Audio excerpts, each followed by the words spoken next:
All right. Okay, here we go. Good afternoon, ladies and gentlemen. Good afternoon. Good afternoon, ladies and gentlemen. Thank you so much for joining us here today. My name is Lee Williamson. I'm a correspondent governor at the FCC. The man to my right, however, is an urbanist. He's a globalist. He's an aesthete, and he is a founder. But despite his many titles, he still prefers to be known as a journalist and editor. Tyler Brûlé is an editor whose taste, opinions, and punctilious standards have at times divided opinion, but have always made for great copy, have sold a lot of magazines, and shaped global trends over the last 3 decades. So, how did a young man raised in Winnipeg, born to an Estonian artist and a Canadian football player, come to embody the stylish, intellectually curious, modern citizen of the world? How has he made Monocle's big bet on print pay off in a world of algorithms, of digital noise, and a world of broken media business models? And with the very real threat that AI poses to our profession, what's his view on the future of media? Over the next 45 minutes or so, we are going to get into all of that and more with a man reportedly described by a former editor as the perfect glossy magazine foreign correspondent, Tyler, due to the fact that he, quote, he's not scared of war and he knows a good pair of trousers. So, ladies and gentlemen, please join me in welcoming Tyler Brûlé.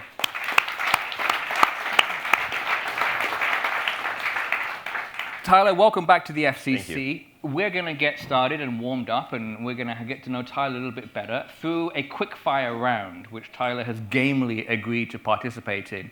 Hopefully not through gritted teeth. Let's see. Okay, quick-fire round now begins. Start the clock. Tyler, describe what you do in one sentence. Discover. Nice. In as few words as possible, what is Monocle? A global briefing on better living. What's one travel hack you swear by? Hotel laundry. What do you never go on a trip without? Fully charged credit card. Very good answer. Tell us something about yourself that would surprise most people. Messy. Hong Kong or Singapore? Oh, God, set me up. That is very much a trap. Very much a trap. This God, has to be I live drove streamed into to it. our friends in Singapore. Bangkok. Excellent. We'll leave it difference. there, and you can follow up with him offline afterwards. Tyler, you're the ultimate brand ambassador. You're the personification of your brand, a brand that represents globalism, culture, and style. Do you ever wake up and say, screw it, today I'm wearing the sweatpants? Never. And I believe it too. What country have you still not visited that's top of your wish list? Ooh, good one. Let me think. Top of wish list. Maybe Chile. What's the worst advice you've ever received? Downgrade. You're always flying business or above. All right, with the amount of air miles you clock up, I'm sure it's essential. What book has had the greatest influence on your life? Oh, goodness, that's a good one. Probably Jan Morris, Trieste and the Meaning of Nowhere. What is your design pet peeve when it comes to architecture or interiors? Oh, we can spend time on this one. Let me think. Bad lighting, color purple. It's going to take my What bubble. else? Bad lighting, color purple. Yeah, and I'll come back to it, but also, and touch screens. Okay. We can go back to buttons later. We'll come back. Okay, We'll come back to buttons later. Your Fast Lane column in FT Weekend was legendary for its hot takes, right? On trends, on travel, on style. What's your current hot take that might divide opinion in the room? Oh, goodness. Let me think. We come back to that one? We'll come back to that one. Okay, let's come back to that one. I'm sure we'll uncover some hot takes in the during our conversation. I think that deserves a round of applause. He was a very good sport. Bravo.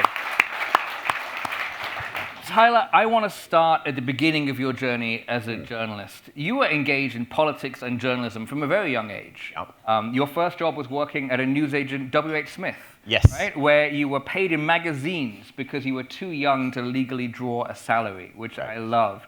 There are videos circulating online of you as a teenager on a Canadian public affairs program discussing American airstrikes in the Middle East. Yep. Plus the change. Did you always want to be a journalist? What started that fire in your belly at such an early age? Let me think. So, no, I didn't always want to be a journalist. I wanted to be a fighter pilot. Okay. But Canada had no defense budget and still has sort of, I know Mark Carney wants to spend more money on defense now. So we had sort of a crap Air Force fleet. But I thought sort of international, getting out in the world, being engaged, I guess sort of broadcast journalism sort of looked sort of attractive, and so that was that was where my compass was. And then I sort of realized as well, when I was in sort of high school or even sort of like late junior high, looking and sort of watching growing up in Canada, watching the American networks, I realized that all of the really, really good people on American television were Canadians. And the smart ones as well, because you don't want to work for the CBC, you wanted to work for ABC, you'd get better salaries and whatnot. So that was sort of the start of it. And so I thought I wanted to sort of go overseas, work for a big network. So that was sort of the focus. Never thought about print. Was always very interested in television as a starting point. And then you very much did that. You went and you were a correspondent and you traveled the world and you filed copy from conflict zones around the region in the Middle East. Then in 1994, you were a 25-year-old correspondent on assignment in Afghanistan. You were shot twice while sitting in a car. You almost lost your life. I was moving in a car. We were driving fast when it happened, but yeah. But you almost lost your life. Yeah. It seems that you used your time recuperating to envision and plan a new life for yourself, a new life that you wanted to live. Were you conscious at the time, did you feel like you'd been given a second chance? Did that then carry a weight on you and the decisions that you took that ultimately shaped Wallpaper, Monocle, everything else? Big question. Always sort of stressful for me to answer because it's, I don't have sort of PTSD, but I probably do in a way. It's always it's sort of difficult to sort of think back at that moment, being in Kabul, 1994, being in that ambush. There were 4 of us in the car, and it was a very early lesson in branding for me, because the first 2 days in Kabul, we were in this sort of gleaming, sort of fantastic Toyota Land Cruiser, big Red Cross flag on the back, and you felt incredibly invincible. The day that the ambush happened, we were in a Nissan baby blue estate that belonged to the UN. It had been sitting outside for 10 years. It had UN flags on it, but it wasn't sort of like a massive, whatever, sort of 2 meter by 1 meter off the back of the vehicle. It was like sort of like what you'd put on a cocktail sausage. So this was, it was a very, it was a curious moment, because obviously the brand of the UN and just going through Kabul and maybe not sort of being recognized probably did have an impact as to why we came under fire. I was shot twice. My interpreter, Sabur, was shot through the back of the head. We were both in a back seat. If you're ever in a Nissan and you're under fire, you're not safe below the window line either. The car was hit 39 times. And I mean, I think I was fortunate to get shot twice in my arms. And that's why sort of my hand is sort of, I'm like this. So I got one bullet came in here, came out here, and then another, well, I can't sort of pull this jacket up, but yeah, and another bullet came through here as well. But Sabur was beside me, and he was shot. So the bullet came in here, lodged in his maxilla. So, but if you could imagine, no brain damage, nothing. He lost 2 teeth. Wow. And it was sort of I get sort of stressed sort of talking about the story, but the amazing thing that of course Sabur lived, but the tragedy of all of it was he was evacuated from Afghanistan and now he lives in Saskatchewan.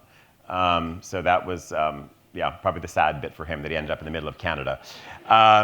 but but it was, yeah, you know, we were evacuated from Afghanistan. I spent about a month in hospital, and then yeah, during that period, I was probably off work for 6 months and learned how to become right-handed. And I mean, not a sort of a huge chore, but sort of thought about what did I want to do as a journalist. And in that period, and I think for sort of the people who are assembled here, I was freelance for a variety of news organizations. Some were very upstanding and helped pay my bills, etc. Others, yeah, didn't even want to pay sort of the invoice. And so I guess I sort of thought afterwards, like, whatever I do next, I would like to sort of set up my own organization. And I wasn't sure what it was going to be, but I wanted to go into business for myself. And that was sort of at least over sort of that summer period, sort of thinking about what I wanted to do. That was really sort of the launch pad for sort of why we're here today. That was the opportunity to pause and to think about what was next. Tyler, I'd like to thank you for your candor and your honesty in talking about something that was very, very difficult. We're going to move on, but I'm incredibly grateful for you, and I think only Tyler Brûlé can turn such a harrowing story into anecdotes as well as a lesson on branding in the inimitable Mr. Brûlé style. You came up with the concept for wallpaper while you were recuperating during that 6-month period. You then sold the title to Time Warner in 1997, if I'm not mistaken, and then a later non-compete clause saw you pivot again to launch a creative and branding agency, Win Creative. Yeah. Then in March 2007, you launched Monocle. The first issue was March 2007, am I correct? Yeah, March cover date, but yeah, it came out in February, but correct. This is a time when digital media was starting to boom. Right? The first iPhone had been announced by Steve Jobs in January 2007, just before your first issue. Facebook was taking over the world. Mm-hmm. Twitter was a year old. What gave you the conviction that there was still space for a premium print product? It's going to sound a bit pervy, but no. But part of it was actually going back to W.H. Smith, being at Heathrow, being maybe at Relay in Hong Kong airport, and watching people get on a plane, you know, on a Monday morning.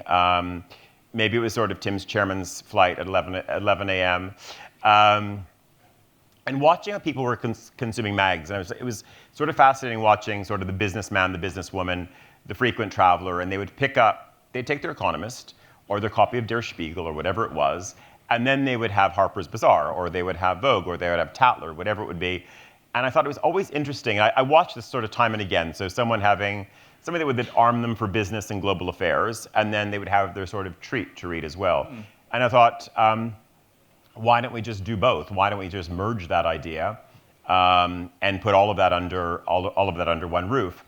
And the amazing thing was when we sort of went out to talk to advertisers, but also to talk to investors in the beginning, and people say, well, yeah, but that doesn't make sense. That doesn't happen. And I was like, well, it does happen. It's called a weekend newspaper.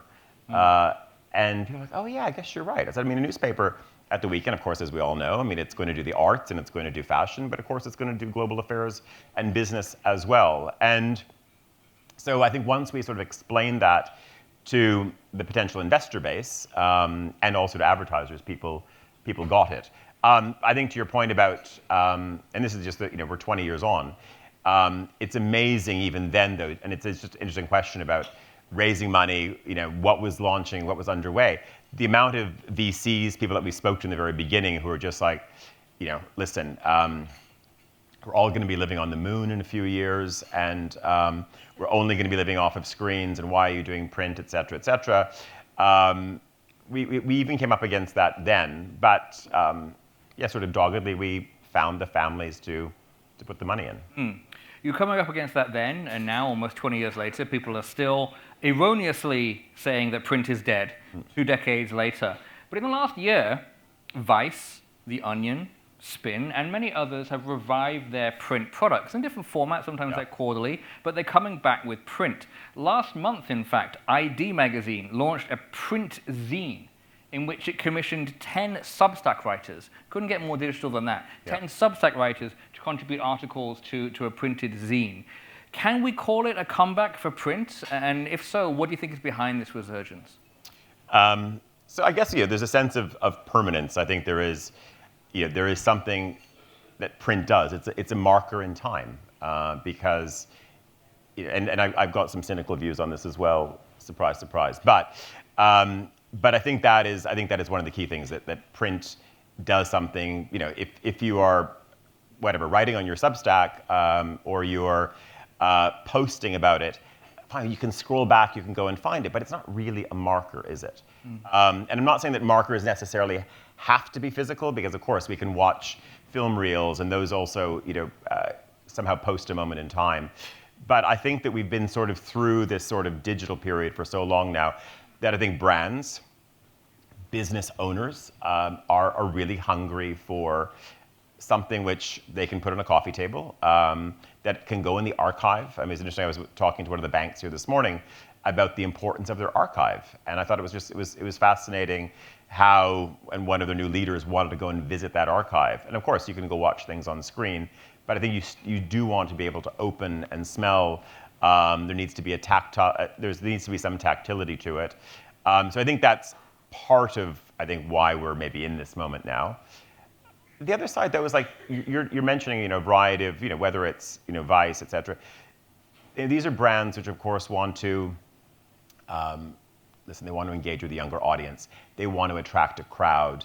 The partners that they're working with, of course, want that audience. Who has ever been to the launch of a website? Like, you don't go to a website signing, do you? Not since 2000. So I think that's the other place that we've landed in as well.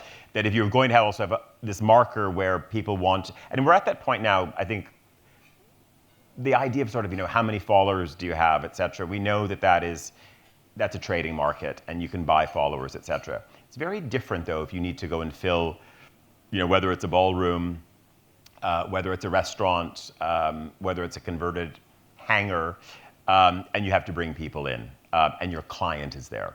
And I think now we're in a place, I feel it more and more, that the partners that you work with, they want to meet your audience. And they want to see it's the real deal. And they do want to talk to those people, and not just sort of see that, oh, you have X number of followers, or this is sort of, the metrics around your audience. I think we've moved beyond that. So I think that's having a physical product in a media space. I think that's why it's more important than ever. My career is very much focused on print, and the thing, I think we're living in the attention economy, right, where everything is vying for our attention. Every single, Meta has a metric that if someone watches your reel on Instagram for more than 3 seconds, that counts as deep engagement. Yeah. That's how quick things are moving now. And so for me, I think in the attention economy, being able to give your undivided attention to something is almost a new luxury. And when you're reading a print title, you are giving something your undivided attention. You're not going to get a pop-up saying that your credit card statement is due. Your boss isn't going to message you. You're not going to get a message from your kid's school. You can put your attention on something, right? I think that's what Monocle really delivers as well, is that it's an experience. It's not words poured onto paper. It's the visuals, it's the design, it's the photography. You've been talking so much about your ethos, your style, everything you do with Monocle.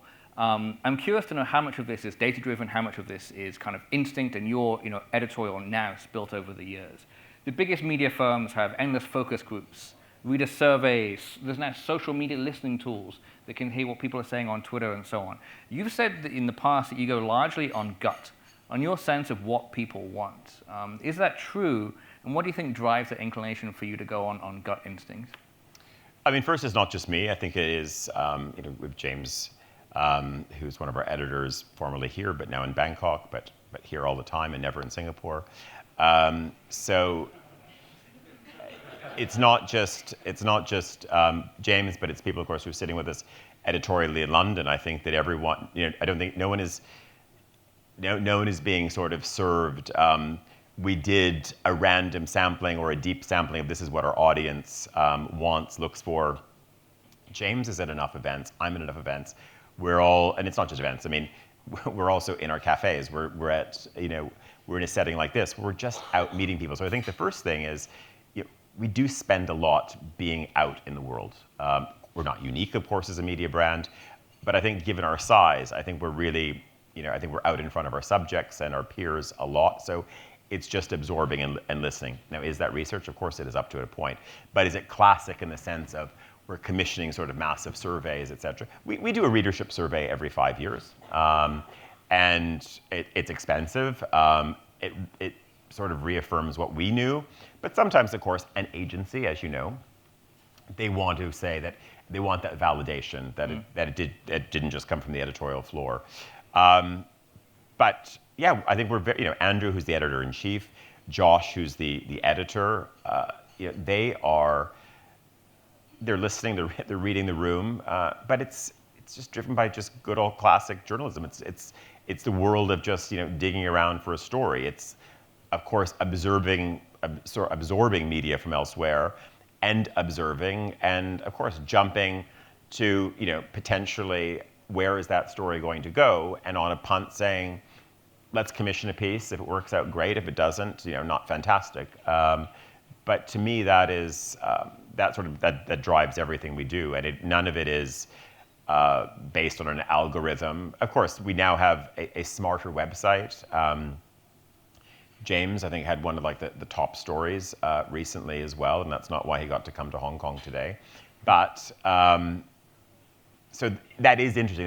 That's a new world for us, actually, to be able to sort of measure what people are reading. But I would say at the same time, we still start with the print product. The website is very important to us, of course. And it's interesting that we're having this conversation. And did we tell people about the prizes today as well? So we haven't yet. Yeah. So listen, when we go to the floor, we're going to Tyler has prizes for the best question. So best question. Thinking about your questions prizes already. But it's just timely that we're doing this. So this is our November issue. Just came out, but it's our highest revenue issue in our history. Wow. Yeah, which is, I think even we were a little bit, wow, we had to look back, because we remember having sort of some thumping issues in 2016, 2017, but I think we sort of beat it by £200,000. So, and I could say December, January, I think is even a bigger issue.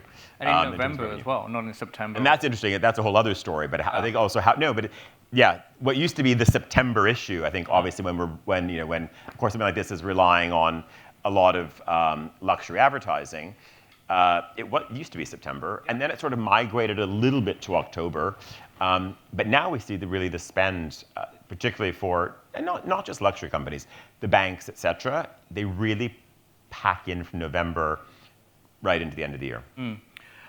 What you're talking about, that instinct, that's just good old-fashioned journalism, right? That's just editors being the gatekeepers and deciding what should lead, what should not. The editors. What are the story? What do the audience, what should they know? What do they want to know? Yeah. It's been reported in some places that sometimes you don't go on planes because of a gut instinct feeling. Is that true? Yeah, that's happened. Like your instinct really drives you, it seems, and your business decision, your personal. I'm super superstitious, but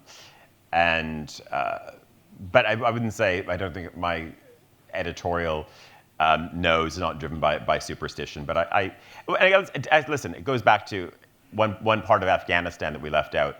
I was traveling, of course, with a very good guide and or a good fixer, very good, very seasoned photographer. And there was a moment, I think, when pre-ambush where there was a fork in the road, and I just said, I don't think we should be going here. But I was listening to myself, but I think it was the power of the more experienced people. I said, no, we're fine. It's all going to be good.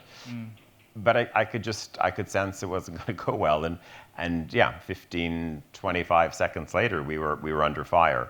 But actually, oddly, that does sort of govern the way I think today. It's like you have to listen.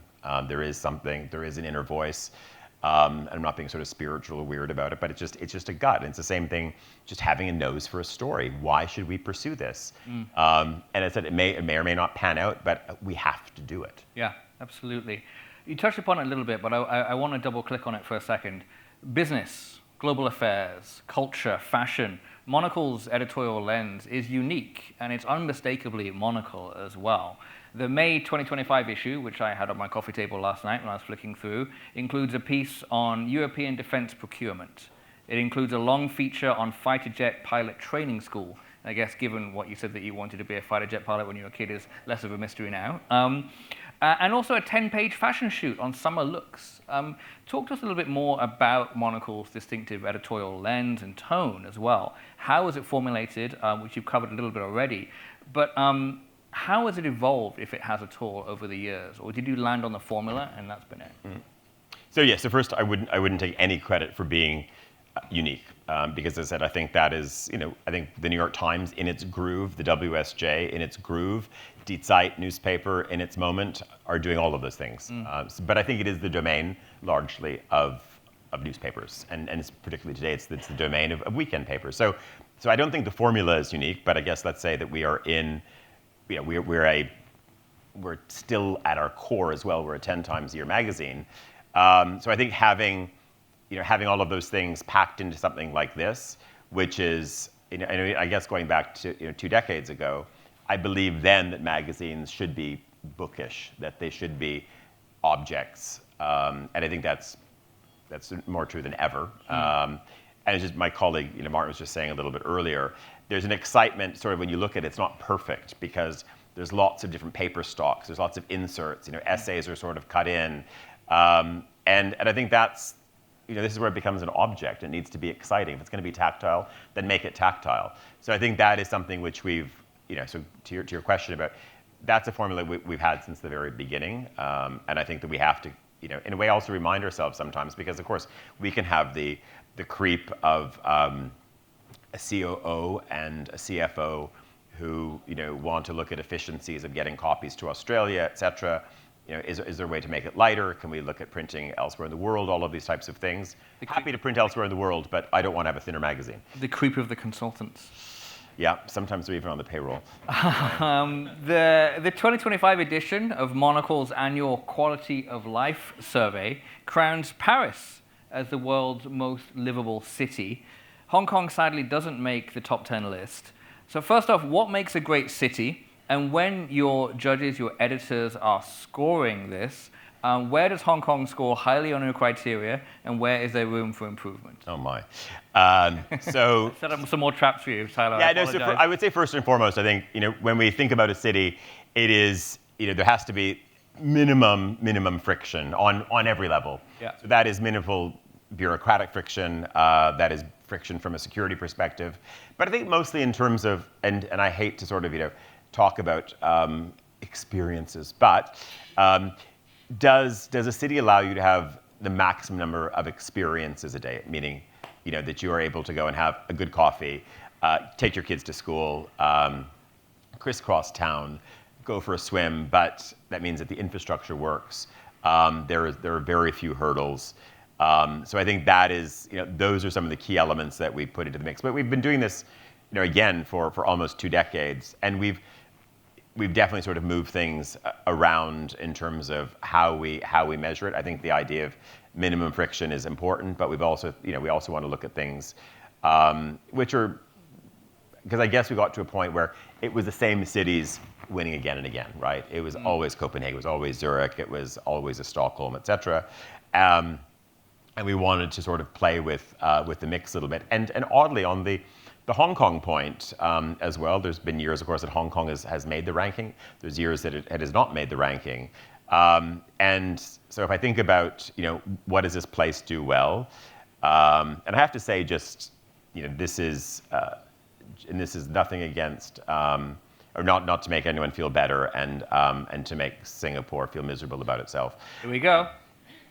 But, no, I do have to say, it's as soon as, even before the masks came down here, we were back, and it was amazing to be back in Hong Kong. And despite lots of people moaning and saying, why are you going there? And Tim knows as well. I mean, the amount of times that we do have trouble with readers, usually Australians, who say, oh, you've done a tie-up with the Hong Kong government, et cetera. They're promoting something. How can you do this, et cetera, et cetera. So there's been a lot of that. But I always say, okay, Grumpy in Perth, when was the last time you were in Hong Kong? Oh, wrong, I haven't been. It's yeah, exactly, we haven't been. So I said, our point is we're on the ground. It's not just that James is here. We're coming through this place. Hong Kong still functions incredibly well, et cetera. You try to reassure them, et cetera. Oh yeah, but. And I think that, so that's just, I guess, our setup point. We've been here a lot. I think this is my 6th or 7th trip this year. To Hong Kong? Yeah. And I think here's the amazing thing. I only felt, though, in a post-pandemic world, still strange to talk about that, but anyway, I think it's only I've been feeling good about Hong Kong for a stretch, but I really felt it was only 3 weeks ago was the first time that when I was talking to people working in F&B, people working in retail, people working in finance, et cetera, where I think you guys have actually turned a corner now. Think, actually, you know what? Things are feeling better here. But I know I've been feeling positive about it for a while. You're pretty bullish on Hong Kong's post-COVID comeback story. Yeah, listen, come on. Spent a lot of, love Bangkok, and Tokyo's amazing. Jakarta's interesting. Taipei, good. But if you're going to come and be efficient and do business and also have a good time and go to great restaurants and be surrounded by an international crowd as much as a local crowd as well, it's here. And I think that is, and I think there's many questions we can have about this as a media hub and all of those, or not. That can be a whole other discussion. But I still feel, I feel incredibly positive about it. And the positives are that service is still fantastic here. Yeah. Just Singapore, we were saying earlier, when there's 100% humidity, when it's 36 degrees every day, and there's all of sort of the, electrically charged clouds, because there's going to be a thunderstorm at any moment, that does something to you. And it really does something to the lack of service. Because you can't move that fast, you've got a headache and whatever. Where's my coffee again? So, and Singapore would be scary if it was a place with amazing service. But, and this is... scary good or just scary? No, it could be scary good. Yeah. But I'm not sure if they're ever going to get there. So, and I'm not just saying that because I just came from Singapore. I was just there and living it in real time. But you get here and there's still a snap and there's an excitement. Why are we out doing business? Why are we out doing deals? Why are we out? Of course, wanting to sell more magazines and build our brand, and that's the dynamism that you get in this place. But I think it's not just down to the government. It's also the private sector as well. I think there has to be, I don't want to say a stronger celebration, but I think there needs to be a little bit more shouting, and the major hotel brand need to be reminding people. Cathay Pacific needs to remind people why it's not about just connecting through here, but getting off the plane, come back, sample, see it. The place that you remember from 12 years ago, a lot of it is still here. So for the proud Hong Kongers in the room, what's their homework? Who all want to see Hong Kong go back into the top 10 on your index, Sure. What do they need to be doing? So, yeah, one thing is, I do worry that there's maybe, I don't know if it's too many Australians who might be as consultants. It's the Singaporeans who are going to be getting back the most. No, but listen, this is look at this. I don't think that I don't think the pandemic was sort of brilliantly managed here. And if I think about another place where it wasn't brilliantly managed, that would be Australia. And because these are places that closed themselves off for a very long time. So I would say that one thing is, whether it is it op-eds? Is it getting also, I think people who are in management positions, getting your teams internationally out here? So I think that a lot of it is actually just word of mouth. Seeing, experiencing, is believing. And I think, and I've, with so many other people who haven't been back, they're like, oh my God, it's so great to be back in Hong Kong. So I would say part of the homework is just inviting people out here. Don't be so stingy. If you have budgets, to, of course, get colleagues to sort of crisscross around the world, have them come here. So I think that would be the first thing. I made the point about both the home carrier and the airport. I think they need to do. It's good to talk about new seats and a new cabin and all of that. But I think you have to come back to also brand and hub Hong Kong, and that's missing. And part two of that is the sort of the infantilization of festivals and wine and gourmet down on the harbor and everything. It's inflatable everything. That has to stop. So I think, and I know that is maybe symptomatic of the neighborhood, et cetera, but I sort of see this infantilization sometimes is problematic, and people, the consumer, they don't see themselves there. So I think there needs to be also a bit of a maturity. And I know we were talking a little bit about, at least it's the evening is getting later here, which is good. And you do feel that part of the city is coming back. And let's face it, why, if you're coming from Europe, if you're coming from anywhere else in the world, and you're landing on this, stretch of the South China Sea, you're going to be out of whack when it comes to time zones. And so being open till 1, being open till 2, and not just a bar, but also restaurants, the kitchen's still open.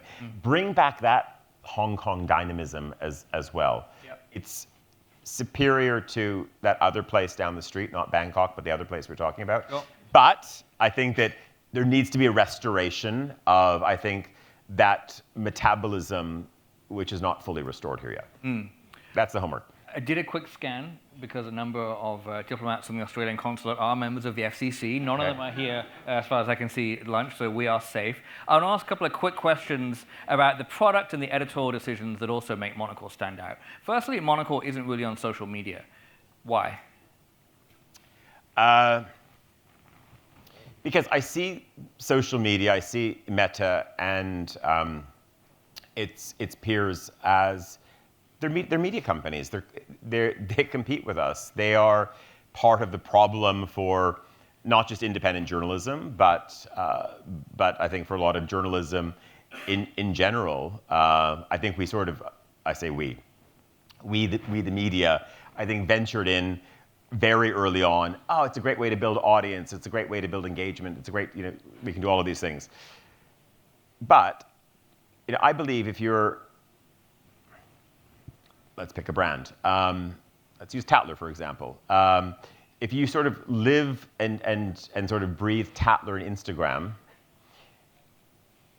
you stay in an Instagram lane. You feel like you're experiencing Tatler through Instagram. And then you're on to the next thing, because then you're looking at WSJ magazine or whatever it is, and you're staying in that meta lane, and you're not, you might jump out, but oh my goodness, like Instagram is free. Am I suddenly going to subscribe to the WSJ for $300 a year? God, that's expensive. That journalism thing, that costs a lot.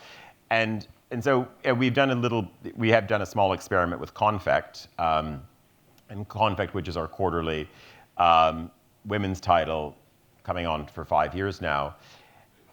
That's what you see. And I didn't even want to do it, but I've just noticed as well that it has not been the tool to go in and build a media brand. It's not the top of funnel that leads to subscription. That everyone thinks it is. Yeah. I think, listen, if you've got a dog salon, amazing, be on Instagram, fantastic. Yeah. If you have a media company, I'm not so sure. I think if you want to be in digital, I would invest in your own digital tools. Yes, I don't treat LinkedIn as the same territory. Yeah. We are on LinkedIn and do quite a bit there. Does it convert?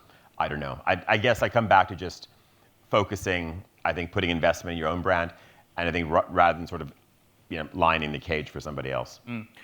Second thing that I think really makes Monocle stand out among a lot of peers that cover both global affairs but also culture and lifestyle is you seem to have something of an aversion to celebrities. Why is that? That's clearly a conscious decision. Yeah, says the editor who was like interviewing Tilda Swinton in Singapore the other day, but not for us. But again, it's a bit like tech as well, right? You don't come to us for the latest tech review to meet the next tech bro. There's other people who do that really well, and I think also there are plenty of other outlets. Whether you like, Vanity Fair in its third version, Postgrade and Carter is another question. But let that be the territory, for Vanity Fair to go and profile those people. At the same time, though, I would say, James being in the room, et cetera, we do want to shine a spotlight on new cultural talent. Yeah. So maybe we are finding there is someone who's a great newsreader. Now, are they a global name? But are they a cultural force that we think if you live in San Diego or you live in Perth, you might want to know who this person is? Absolutely. But are we going to spend time with Nicole Kidman? I see Australians again. Unlikely. Your phone rings. It's Beyoncé. Tyler, I want to be on the cover of Monocle. Are you saying no? Yeah, for sure. I mean, yeah, yes. I love that strict adherence to your principles and to your lane. Because I think I'm sure there'd be a lot of people who'd be thrilled that we did it, but I would say the phone would ring more, and there'd be a very, I feel tens and tens of thousands of readers would be betrayed. Would think, what the hell are you doing? And I'm not sure. Yeah, I'm not sure what we would do with that. Yeah. You created Monocle, you've said in the past, for the globally curious citizen of the world. You've said often that Monocle is a magazine for optimists. Almost 20 years later, we're living in a time of rising nationalism, autocracy, anti-immigration, pro-localism. Where does Monocle fit in this world that is emerging, do you think? I mean, certainly we're at the core of it. But I don't think, again, I'd say we're sort of unwavering. We have a morning radio program called The Globalist, and I think we do believe we do believe in globalization, but at the same time, we were just touching on this a little bit earlier as well.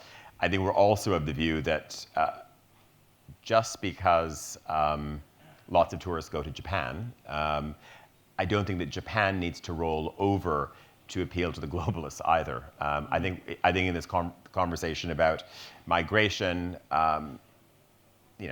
listen, if you can't sort of play by the rules of a nation, no one says it's a free-for-all that you need to come in. And I think that is a mantra that we have as well. We could talk about refugee status as one thing, but migration does not mean that it is carte blanche and that I sort of come into your house with muddy shoes. And then go sort of sit and sprawl out on your sofa. I have to play by your rules as well. And I would say that is something where I think it's a very nuanced conversation. But I think, oftentimes people think, oh, like we're just, completely open doors, et cetera. Absolutely not. I often say I'm based in Zurich.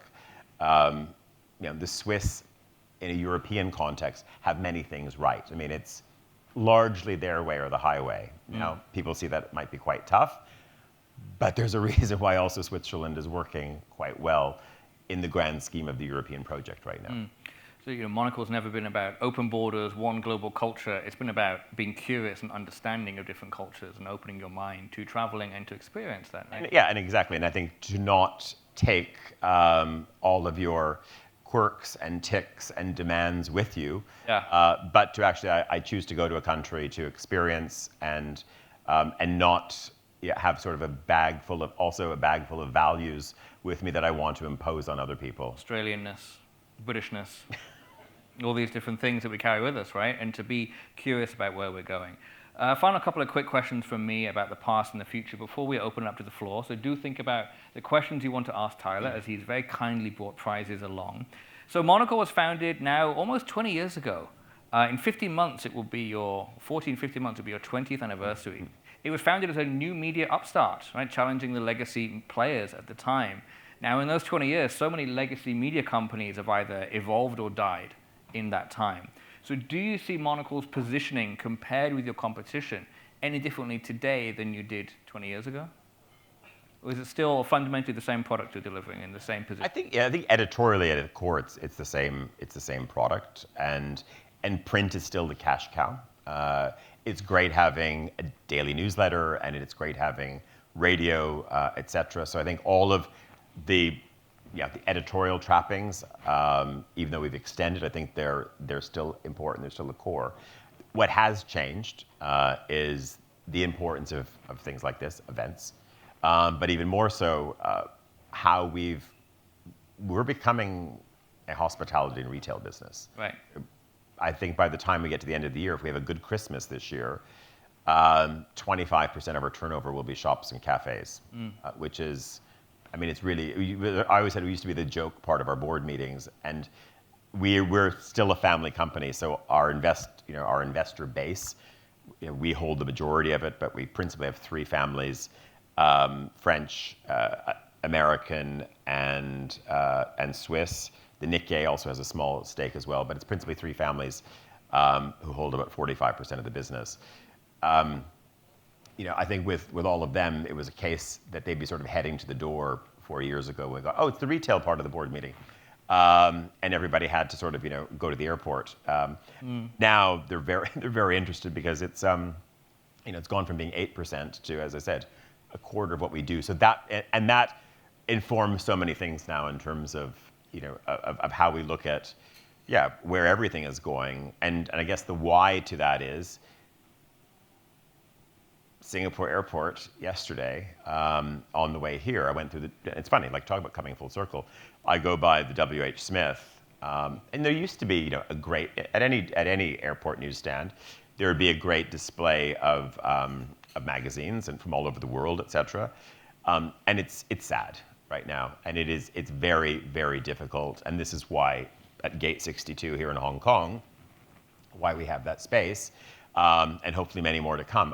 I believe we also come full circle as media companies with products.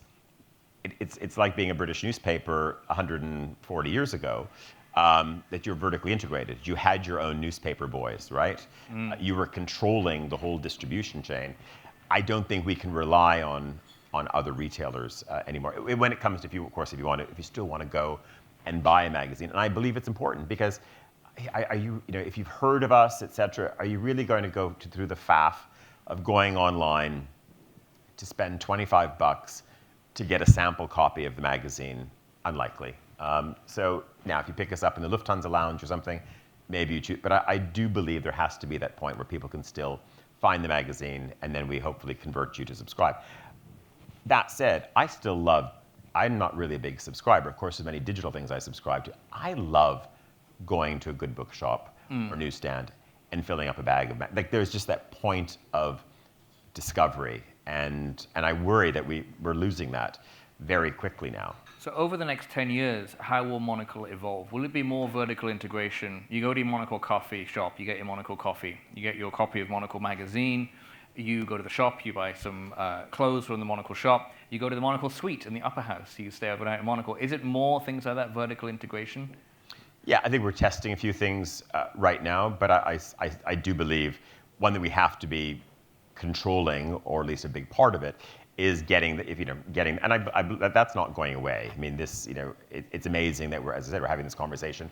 We're having still the highest revenue issues ever, but be very honest, circulation is not what it was, because every day, I mean, does anyone remember actually going back to Singapore? Tambi News in Holland Village was an incredible newsstand. I mean, amazing. But Mr. Tambi sort of got chased out of town because he couldn't afford the rents, and that's not even just gentrification. That's just the state of what's happening. But there's nowhere else for him to go. But suddenly that was still 70 copies a month. Those 70 copies, not everyone then goes to Kinokuniya. Not everybody then goes to their branch of cold storage or whatever it is to go and find that copy. Maybe you keep 50% of those people. They will go and find you, but the other 50% is gone. And that's a global problem. That's happening everywhere. Right. We are seeing this model increasing, this model of diversification that you're speaking about, particularly with regards to legacy media companies doing events as a means to kind of diversify and generate revenue. Something that is where an algorithm is in between them and their audience. When you can go directly to them, you can engage them and you can monetize through sponsorships, through ticket sales, and so on. Can a live event, and I assume that you do all of this, the shop, the coffee shops, the hotels, to support your journalism? Yeah, that's like a picture of Paris right now. So that's the back of our shop there. That is the newsstand. And I mean, what's interesting as well, when you see sort of the newsstand in Paris, that's also there to also go and support our brothers and sisters as well. We're not just selling our own titles. We have the best of the best of journalism from around the world. But yeah, I mean, all of this actually goes back to making sure that we can do not just this. This could this could sustain itself on its own right now. I don't think it needs all of that. Would it have the reach? Would it have the impact, etc.? I think that's debatable. But I think in terms of growth and where we go, we have to make sure that there are defenses, or we're even on the offense in terms of engaging new audiences, staying as close as possible to brands. So, and I think if we only did this, great. But like this is a project we just did with Burberry, for example. They did a takeover of the shop in London. They did a takeover of our cafe in Paris. We did a little cafe pop-up in Tokyo. We had to be able to deliver all of those other things to them. So I think it was just this. We could do the guide, but would there be the extra significant revenue that comes from a deal like that? No. So I think that's why it's important to have those things. And yes, those other elements, that goes to support the journalism. An early career journalist asked me a question a few weeks ago that kind of stumped me, and I want to put it to you. She works for a legacy media news organization that's increasingly doing events. And they asked me, can an event ever be journalism? Is a live event where you bring newsmakers together, is that journalism? Tyler, you're doing increasingly more events. Your Chiefs event was in Hong Kong last year. Can a live event, if done well, be journalism? Sure. I think if it is, yes. And a very good example is in France is Magazine Live. Magazine Live just had I think it was a 3-night event where they're bringing all kinds of characters to stage.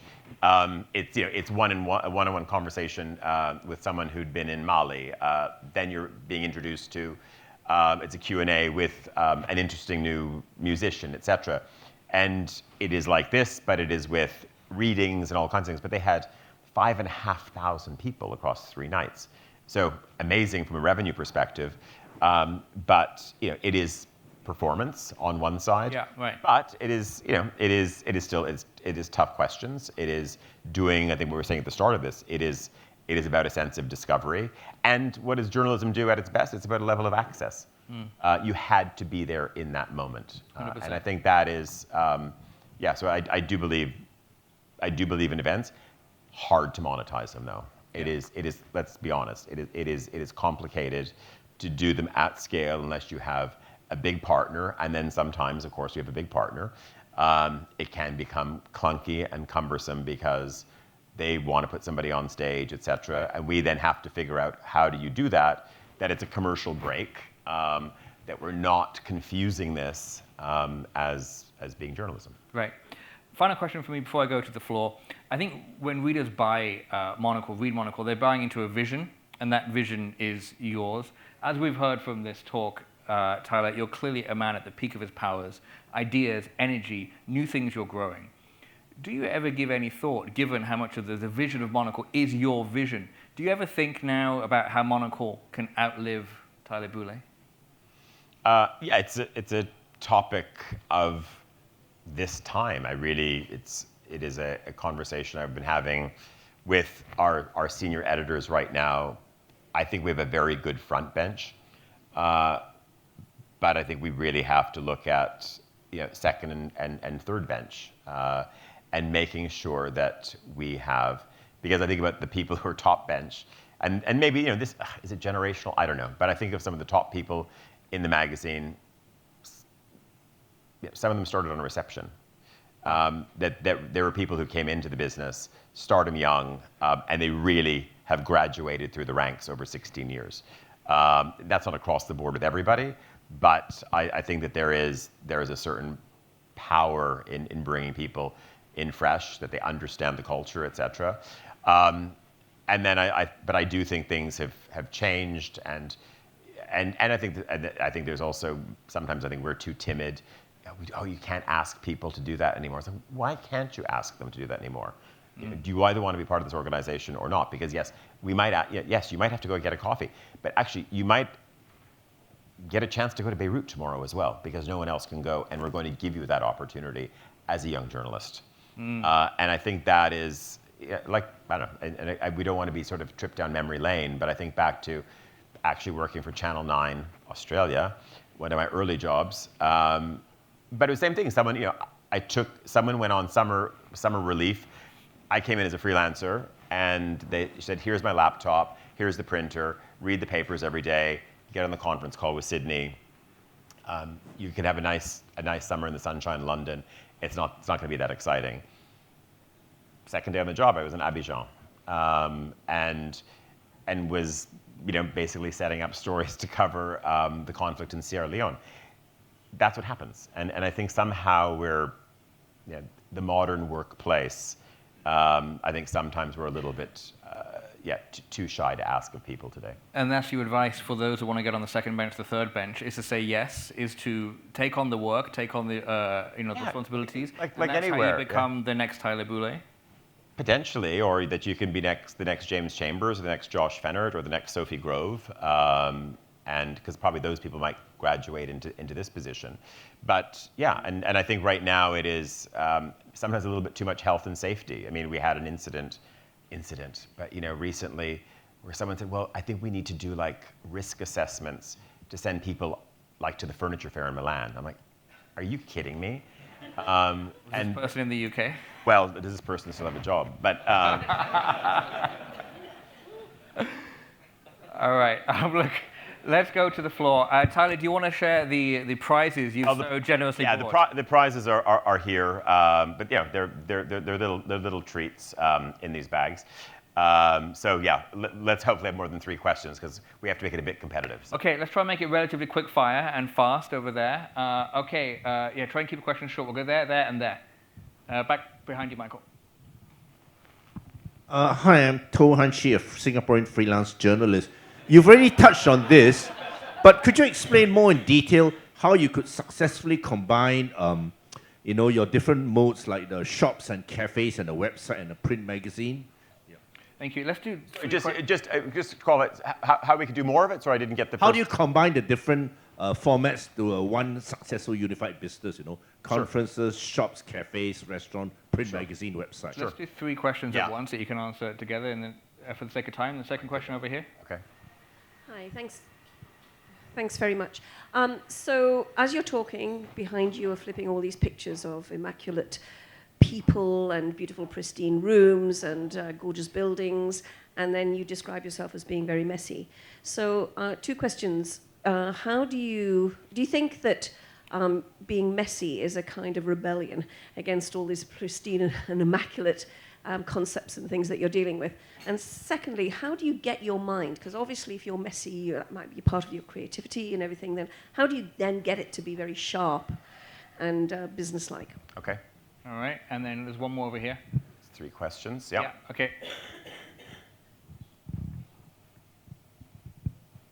Mine's a bit longer. I need to quickly explain. Oh my goodness. I was in Manila in the middle of October in the Peninsula Hotel, and there was a dilemma in the lobby about how to disguise the Christmas tree in order to put up the Halloween decorations. And it was explained to me that in the Philippines, Christmas begins as soon as there's a burr in the month. So September, October, November. So I noticed yesterday in Hong Kong that the Christmas creep has arrived here and that we have a huge Christmas tree in Statue Square. So Tyler, when does Christmas start, or when should Christmas start in Monocle? Okay, so I'm going to work my way back. So first I can say Christmas is firmly back. We're very pro-Christmas at Monocle.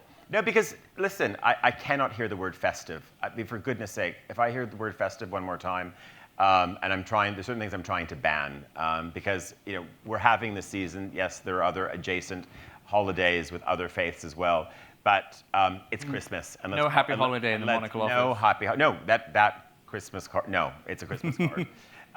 But and it comes back to just sort of telling it like it is. Yeah, Christmas is, and if you're sort of thinking about you want to come to the mini Christmas market that we're doing here in Hong Kong, Christmas officially starts middle of November. I think it's I don't want to see a tree at the beginning of November because it needs to be a real tree and it's going to dry out. So your real tree is probably like the end of the first week of December. But I'm happy to sort of middle of November. Yeah, I didn't want to see like all of Orchard Road right now is like a crazy festival of Christmas right now. So anyway, they're a little bit early on that front. To your question about messiness and trying to sort of remain reasonably sharp. Yeah, I guess somehow print is messy, paper is messy, and I'm a huge collector of magazines and newspapers, and if you sort of look at, I still travel with the last two or three weeks of the WSJ. and the FT as well, because I want to get to the collecting section, but I want to read them because I'm not going to go on. I just won't go back and have that quality of time in flight. So there's a chaos of. So I would largely sort of blame print for the messiness. In terms of staying sharp, this is, I think we didn't, and I'm so glad we made it through a whole hour with it talking about AI, which is fantastic. Yeah, I had a question, but I skipped it. I'm going to bring it into the mix, and it's more from a public health and maybe sort of health emergency.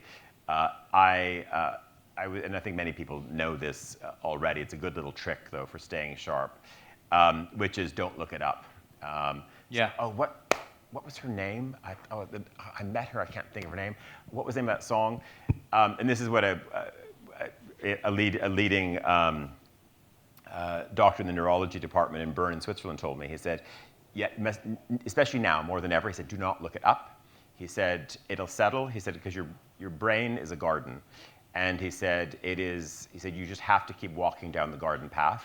And he said, that's what your brain does. And it will go and find that in the corner of the garden and bring it back. And it's true. And he said, it's a real challenge of our time when we can look everything up. And he said, this is why dementia rates, et cetera, are going to continue to creep upward because we have no instant recall anymore. So it's a little thing. I'm not saying it's keeping me sharp or not, but I really discipline myself not to look it up. If I don't need to know it in the instant, I just wait 2 hours, or you will know the next morning, right? Yeah. And that's because your brain is looking for it.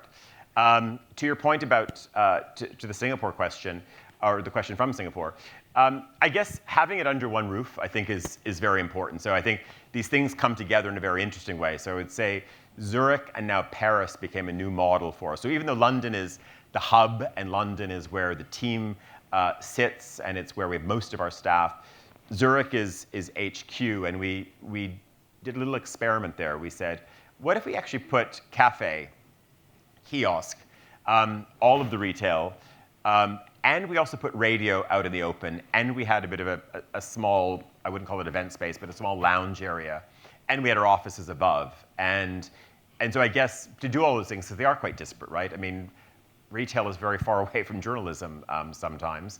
But I think having the adjacency and the proximity is incredibly important. But what you do realize, like good journalism, and having a cafe and also doing retail, it's about detail. You're either going to get your facts right on stage, on page, and on stage, and you're going to have people who can check those facts for you. And I think the same thing, you're going to have great retail staff who are going to, and cafe staff who are going to clear tables quickly, who are going to make sure that shelves are stocked as well. So there is something about having all of that, I think, under one roof, which is the model we want to look at.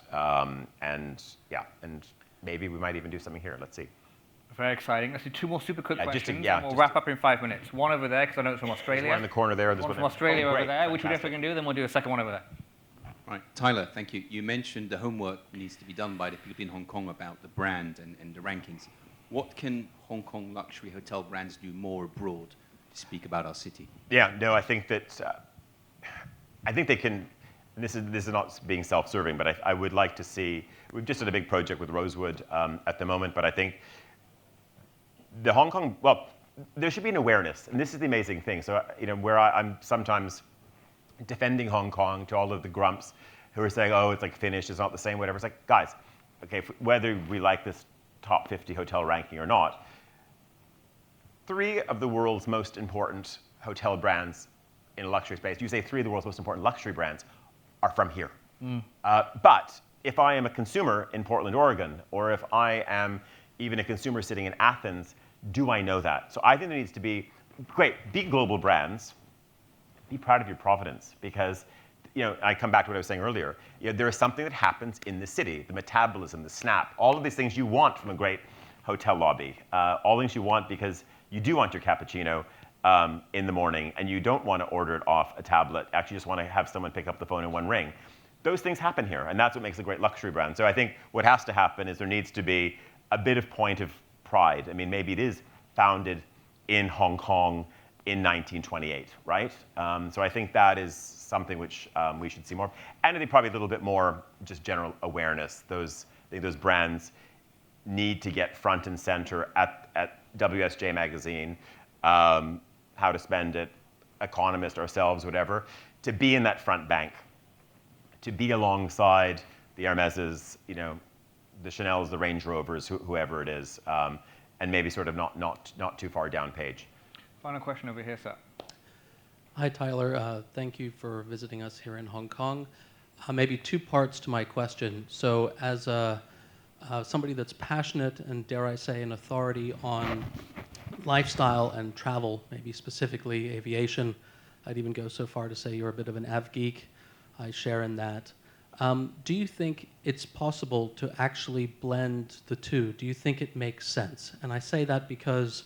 To blend what two parts, sorry? To blend lifestyle with aviation. So here in Hong Kong, we have a world-class airline, Cathay Pacific, but what you see is this blending now and the creation of this brand, Cathay, which in my opinion is confused, because when you land on the page, you don't know if it's Cathay Pacific, the airline, or if they're selling you mooncakes, or some discounted Saint-Emilion, whatever, wine.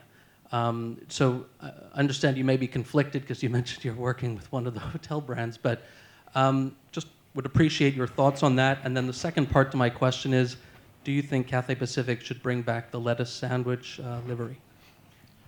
No, I think you're right. I think there is this kind of Cathay platform that is being created. It still needs a core, and this is what we come back to as well. That is still the core of what we do. So I always come back to, it is the print edition. It's where everything starts, the imagery, etc. And hopefully they've done this in the thinking over at Cathay Pacific or Cathay HQ, that this is still about what happens in and around the fuselage. That has to be, the springboard and the launch pad for everything else. So yeah, to me that is. That's crucial. I think if it starts to become a little bit diffuse and a bit baggy, then you're in trouble and you don't really know what the core brand stands for. I never really cared about the lettuce sandwich, to be honest. Whether it comes back or not, they can't get rid of the Dan Dan noodles. That has to stay. And I have to say, this goes back to, again, why they need to promote themselves. It's interesting, people who come back to Hong Kong, because listen, you have to come to Hong Kong, or if you're going to come to Hong Kong, there's many carriers, but if you're going to come, then come on Cathay. And it's interesting, when I've spoken to a lot of people, said, God, it's so good to be on Cathay Pacific again. And I think that is a little bit, why it can't just come down to the public sector to promote this place. It needs to be a coalition of private sector brands and as much individuals as well telling the story. That's a whole other session on Hong Kong tourism. But we can leave that. Tyler, who do you want to give your prizes to? Which three questions? I think our question about sort of the brain and messiness I think was very good. So we have a prize there. I think our question over here was a sound one as well. And I think the Cathay one is challenging because it leaves us on a note about how do we sort of push this place forward. So anyway, Lee, thank you very much. Final thing that I want to say before we show our huge appreciation to Tyler. Now, some people might not be aware, but last year we brought back the FCC's journalism conference after a 5-year hiatus. We didn't want the conference to be one of those things that went away because of COVID and didn't come back because of the NSL. It was expensive to do. We then were able to bring it back for a second time in a second year, earlier this year as well. For both those years, we were able to make it free of charge for the early career journalists who came along. Now, we've been speaking a lot about supporting journalists, facilitating high quality journalism, paying it forward. And one of the things that we did during my 2-year presidency that I'm the most proud of was the journalism conference. And I think the entire FCC board was so grateful to Monocle and to Tyler in particular for sponsoring our summit, our conference, for giving us the ability to continue to make it free for the early career journalists. So on behalf of the FCC, Tyler, I want to thank you so much for putting your money where your mouth is with everything you've been talking about supporting the next generation of journalists. Usually, we give the typical tote bag with a mug inside it on behalf of the FCC. Today, we prepared something a little bit more special. As we've been talking about the key role you've been playing in championing print, we think the most apt gift we could give you is this FCC fountain pen. Thank you. An old analog tool for writing, and I hope that you enjoy many years of pleasure for it. And again, on behalf of the FCC, Tyler, thank you for your support of the Journalism Conference, and thank you so much for everything you've shared with us here today. We really appreciate it. Ladies and gentlemen, Tyler Brûlé. Thank you, Lee. I was just going to say we've got some books to sign.